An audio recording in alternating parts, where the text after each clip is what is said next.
Hi everyone. You may remember that a couple of weeks ago it was revealed that Sharia courts are now operating here in Britain with the full backing of the law, even though they discriminate against women as a matter of course. And what this means is that those women who are intimidated into using these courts, as some of them will be, and everyone knows it, they will now find that they have the full weight of the British legal system lined up against them, alongside the patriarchal bigotry in their own communities. Those women who are cheated out of their just entitlement in these places, as some already have been, will find that they have no recourse to the real law to put things right. In other words, we are now accommodating Saudi Arabian legal principles here in Britain, just as we accommodate their corrupt business practices and their threats against our national security when we try to investigate them. If you live in Britain and if you think these courts are a bad idea, please sign the petition to which I have linked, asking that they be abolished and that this poison be removed from our society and that we revert to the rule of civilised law with equal rights for all, if that's not too much trouble. You know, over the last 11 years of this Labour government that we've had in Britain, the British people have seen their society subjected to social engineering on a massive scale by a misguided and arrogant liberal elite who, in their eagerness to fragment the fabric of our society, have actually succeeded in giving civilised values a bad name. Tolerance and diversity are good things on paper. I'm sure we'd all vote for tolerance and diversity, but in practice they've become a nightmare of doublethink and lies, where the most unreasonable people in society are encouraged at every turn to be even more unreasonable.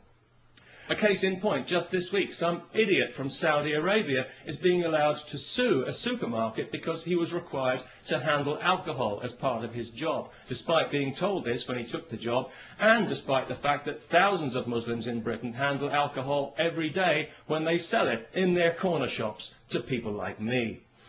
I do find it quite ironic that Islam forbids intoxication when you consider how many Muslims are seemingly so intoxicated by their religion, especially in Saudi Arabia. So it was no surprise to me to hear that this idiot was from Saudi Arabia, because I think we all know that that entire country is mentally ill. The Saudis would have us believe that theirs is the purest form of Islam. Well, I don't know about that, but it's certainly the nuttiest form. It's barking mad, if you'll pardon the canine metaphor, and it's pig ignorant, even if you won't. It's got to be just about the nastiest belief system on this faith-obsessed planet, and it's a cowardly one as well, enforced by cowardly men who are afraid of women and whose only language is ultimately violence. They're absolutely pathetic, and history is already laughing at them. If the term human rights means anything in this world, then one day the Saudis will pay out as much in compensation for their abuse of women as the Catholic Church has for its abuse of children. And I'll certainly drink to that. Because I was out earlier today, coincidentally, buying some beer, not because I enjoy beer particularly, but because I know it offends Islam. Although it didn't seem to bother the Muslim shopkeeper I bought it from, maybe he was just being polite.